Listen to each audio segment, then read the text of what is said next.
আপনাদের স্বাগত। নমস্কার, আমি মণি ভট্টাচার্য। গোটা বিশ্ব, দেশ কিংবা রাজ্যের বিভিন্ন গুরুত্বপূর্ণ খবর তুলে ধরি আমরা এই অনুষ্ঠানে। আমরা আজ একটু নজর রাখবো বাংলাদেশের দিকে। আমরা দেখেছি এর আগে বাংলাদেশে যে অরাজকর পরিস্থিতি তৈরি হয়েছিল, একটা রাজনৈতিক যে ডামাডোল তৈরি হয়েছিল বাংলাদেশে, ঠিক সেই পরিস্থিতিতে নির্বাচন কবে হবে এবং নির্বাচন ঘোষণাকে কেন্দ্র করে রীতিমতো মোহাম্মদ ইউনূসের বিরুদ্ধে সুর চড়িয়েছিল বিএনপি, জামাত সহ সেনাবাহিনীর যে সেনাপ্রধান তিনিও।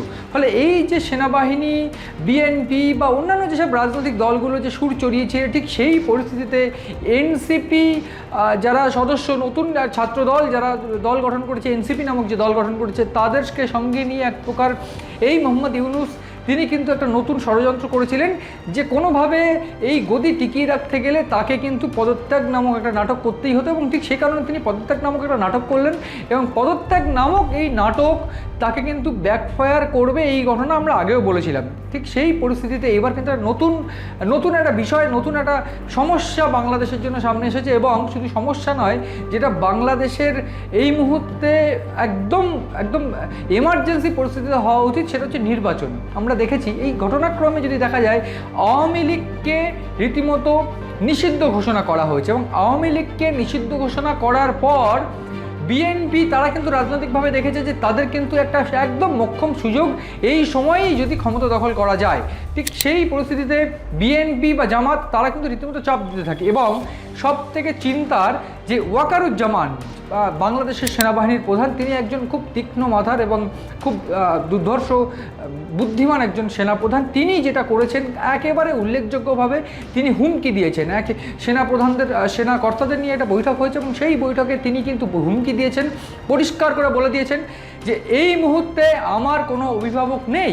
এবং শুধু তাই নয়, এই মুহূর্তে যদি বাংলাদেশের কোনো অনির্বাচিত সরকার, অর্থাৎ পরিষ্কার করে তিনি ইঙ্গিত করেছেন এই যে অন্তর্বর্তী সরকার ইতিমধ্যে তাদের বিরুদ্ধে যে অভিযোগ শুরু করা হয়েছে বা অভিযোগ দেখানো হয়েছে যে এক প্রকার লুটতরাজ বা একেবারে সেনাদের কোনোভাবে যে শাসন, সেই শাসন কিন্তু নেই, অর্থাৎ আইন শৃঙ্খলার যে অবনতি সেটা কিন্তু হয়েই গিয়েছে। এবং অন্তর্বর্তী সরকার প্রধান মোহাম্মদ ইউনূস তিনি কিন্তু কোনোভাবে অর্থনীতিটাকে শক্তভাবে দাঁড় করানো, সেটা কিন্তু কোনোভাবে সংস্কার করতে পারেননি, বা অর্থনীতির সংস্কার বা অর্থনীতির যে একটা নতুন দিশা কোনোভাবেই বাংলাদেশকে তিনি দেখাতে পারেননি।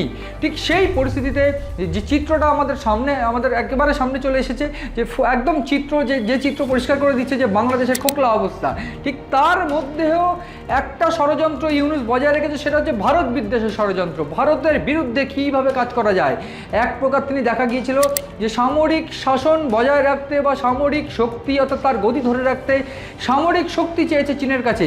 সামরিক যে সাহায্য, সেই সাহায্য চীনের কাছ থেকে চাওয়ার পর চীন প্রাথমিকভাবে চীনের টাকায় লালমনিরহাটে একটা সেনা ছাউনি বা এয়ারবেস ক্যাম্প তৈরি করছে বাংলাদেশ। এবং এই জায়গায় পাকিস্তানকে বা চীনকে কতটা ব্যবহার করতে দেওয়া হয় সেটা যেমন একেবারে উল্লেখযোগ্য বিষয়, ঠিক সেটাই উল্লেখযোগ্য বিষয় যে এখান থেকে একেবারে এই যে চিকেন স্নেক, সেই চিকেন স্নেকের দূরত্ব কিন্তু খুব কম, ফলে চিকেন স্নেকের খুব কাছে এই এয়ারবেস ক্যাম্প কিন্তু রীতিমতো ভাবাচ্ছে ভারতকে। ঠিক সেই পরিস্থিতিতে ভারত বিদ্বেষকে একেবারে সামনে রেখে তিনি তার জায়গা বজায় রাখতে চেয়েছেন, এবং সে কারণেই তিনি যে ছকটা চেলেছিলেন যে তিনি ইতিমধ্যেই পদত্যাগ করবেন, এবং পদত্যাগ করার যে চিন্তাভাবনা এটা সবাইকে জানিয়ে দিয়ে তিনি একটা সিম্প্যাথি করানোর একটা চেষ্টা তিনি করেছিলেন, আমরা এর আগেও জানিয়েছি। ঠিক এই পরিস্থিতিতে এবার বিএনপি সরাসরি হুমকি দিয়েছে, বিএনপির তরফ থেকে একদম সরাসরি হুমকি যে এই বছর ডিসেম্বরের মধ্যেই নির্বাচন ঘোষণা করতে হবে, নির্বাচন ঘোষণা নয়, নির্বাচন সম্পন্ন করতে হবে। এবং ঠিক এই পরিস্থিতিতে ইউনূসকে কিন্তু পিছনে ব্যাকফায়ার করার জন্য ইউনূসের পিছনে চলে গিয়েছে ওয়াকারুজ্জামান, অর্থাৎ বাংলাদেশের সেনাপ্রধান। তিনি কিন্তু পরিষ্কার করে যে বার্তা দিয়েছিলেন, সেই বার্তা আরও একবার স্পষ্ট হয়েছে যে ইউনূসের বিরুদ্ধে তিনি। ফলে সেই পরিস্থিতিতে ইউনূস কিন্তু এই ডিসেম্বরের মধ্যে নির্বাচন করতে হবে সেই চিন্তাভাবনায় কিন্তু ছিল। তার মানে চিন্তাভাবনা আদৌ সেটা বাস্তব করতে পারবে কিনা, বা সেই চিন্তাভাবনাটা আদৌ সেটা নির্বাচন ডিসেম্বরের মধ্যে হবে কিনা, সেটা কিন্তু একটা পোস্টের জায়গা ছিল। কিন্তু আমরা দেখেছি তিনি তার গদি ধরে রাখার জন্য কিন্তু একটা ছলছাতুরি করেছেন বা একটা বাহানা করেছেন। ঠিক সেইভাবে সুন্দর করে গোটা প্লটটা সাজিয়ে তিনি একেবারে যে পথে তিনি হেঁটেছেন, যে সিম্প্যাথি সাজাবেন, সিম্প্যাথি করাবেন, কিংবা একটা ইমোশনাল ব্ল্যাকমেল তিনি করবেন, করে তারপর তিনি বজায় রাখবেন এবং তারপর কিছুটা সময় পেয়ে যাবেন। এবং সবথেকে গুরুত্বপূর্ণ কথা যে এই পরিস্থিতিতে নির্বাচন হলে যে ছাত্র দলের কাঁধে ভর করে তিনি ক্ষমতা এসেছিলেন, অর্থাৎ যেটা এখন বর্তমানে ছাত্রদল এনসিপি হিসাবে পরিচিত বা তারা নিজেদের ছাত্রদল বানিয়েছে, এই এনসিপি কিন্তু কোনোভাবে সাংগঠনিকভাবে আরও শক্তিশালী হয়ে উঠতে পারেনি। ফলে এই এনসিপিকে যদি আরও সাংগঠনিকভাবে শক্তিশালী হয়ে উঠতে হয় তাহলে কিন্তু আরও সময় লাগবে। ঠিক এই সময়টা কিন্তু কোনোভাবে তিনি পাচ্ছিলেন না, এবং যদি নির্বাচনের পিছানো যায় তাহলে সেই সময়টা পাওয়া যাবে, এটা একটা গুরুত্বপূর্ণ বিষয়। এবং আরও একটা গুরুত্বপূর্ণ বিষয় যে তিনি কিন্তু এনসিপির উপর যথেষ্ট ভরসাশীল, কারণ আমরা সবাই জানি এনসিপির যে নেতা তারা সব ছাত্র, তাদের কিন্তু প্রধানমন্ত্রীর মুখ নেই, এবং প্রধানমন্ত্রী যদি হয়, এনসিপি যদি ক্ষমতায় আসে তাহলে সেক্ষেত্রে একমাত্র প্রধানমন্ত্রীর মুখ সেটা কিন্তু একেবারে ইউনূস, মোহাম্মদ ইউনূস। এবং আমরা দেখেছি এর আগে মোহাম্মদ ইউনূস তিনি কিন্তু আর্থিকভাবে ব্যাক, অর্থাৎ আর্থিকভাবে যে সহায়তা সেটা কিন্তু এনসিপিকে বারবার করছেন, এবং সেই জন্যই কিন্তু এনসিপির এই বিপুল পরিমাণ ফান্ডিং এবং এনসিপির এই বিপুল পরিমাণ সাংগঠনিক যে কার্যকলাপ সেটা কিন্তু চালিয়ে যেতে সক্ষম হয়েছে তারা। ফলে গোটা পরিস্থিতিতে একটা বিষয় একদম একেবারে সামনে চলে আসছে যে মোহাম্মদ ইউনূস তিনি কিন্তু ফেসে গিয়েছেন, এবং এই গোটা পরিস্থিতিতে তিনি এর মধ্যে জাপানে গিয়েছেন, এবং জাপানের বিভিন্ন সেনা কর্তাদের বা জাপানের বিভিন্ন সরকারি কর্তাদের সঙ্গে তিনি বৈঠক করবেন।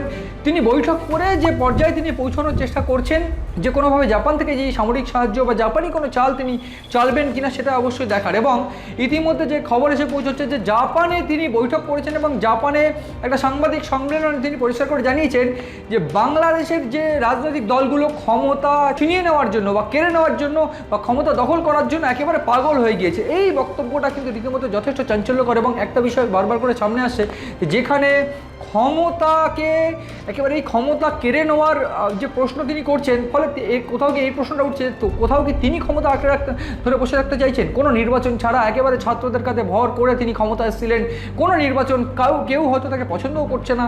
এই পরিস্থিতিতে তিনি যে ক্ষমতা এসছেন এইটা কতটা যুক্তিযুক্ত এটা একটা দিক, এবং অন্যদিকে হাসিনা অর্থাৎ আওয়ামী লীগের তরফ থেকে কিন্তু বারবার করে প্রেশার দেওয়া হচ্ছে, এবং ইতিমধ্যে আমরা দেখেছি শেখ হাসিনা অর্থাৎ যে প্রাক্তন প্রধানমন্ত্রী তিনি কিন্তু বিভিন্ন জায়গায় সম্মেলন করছেন, বিভিন্ন অনলাইন সম্মেলনে ভার্চুয়াল সম্মেলনে যোগ দিয়েছেন। ফলে এই হাসিনার তরফ থেকে যে চাপ সেটা কিন্তু আরও বাড়ছে, এবং যেখানে বারবার করে ভারত হাসিনাকে কোথাও গিয়ে প্রত্যক্ষ বা পরোক্ষভাবে সমর্থন করছে, সেই জায়গায় দাঁড়িয়ে ইউনূস কতটা সফল হবে তার গদি ধরে রাখতে, এটা কিন্তু একেবারে একদম চাঞ্চল্যকর বিষয়। এবং তার এই যে মন্তব্য ইতিমধ্যে তিনি করেছেন যেটা যে কোনোভাবে ক্ষমতা দখল করে নিতে চাইছে রাজনৈতিক দলগুলো, এবং ক্ষমতা দখল করার জন্য তারা পাগল হয়ে গেছে, এই একটা যে বক্তব্য, সেই বক্তব্যকে রীতিমতো কাউন্টার করে এই তারেক রহমান যদি দেখা যায় যে বিএনপির যে কর্তা অর্থাৎ খালেদা জিয়ার যিনি পুত্র তারেক রহমান, তিনি কিন্তু একেবারে হুঁশিয়ারি দিয়েছেন যে কোনো উপায়ে এই অন্তর্বর্তী সরকারকে কিন্তু নির্বাচন ঘোষণা করতে হবে এবং নির্বাচন সম্পন্ন করতে হবে ডিসেম্বরের মধ্যে। ফলে গোটা পরিস্থিতিতে এই যে গদি ধরে রাখার যে চেষ্টা, মরিয়ার চেষ্টা, সেটা ইউনূস চালিয়ে যাচ্ছে। এবং শুধু ইউনূস চালিয়ে গেলে হবে না, বারবার করে ইউনূসের এই ইউনূসকে গদি থেকে নামানোর জন্য যে চেষ্টা সেটা কিন্তু বিরোধী দল অর্থাৎ বিএনপি বা অন্যান্য দলগুলো চালিয়ে যাচ্ছে।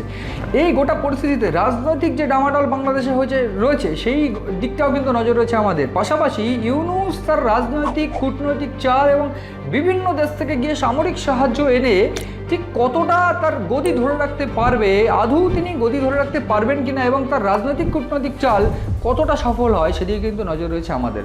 নজর রাখুন আপনারাও সিএন ডিজিটালের পাতায়।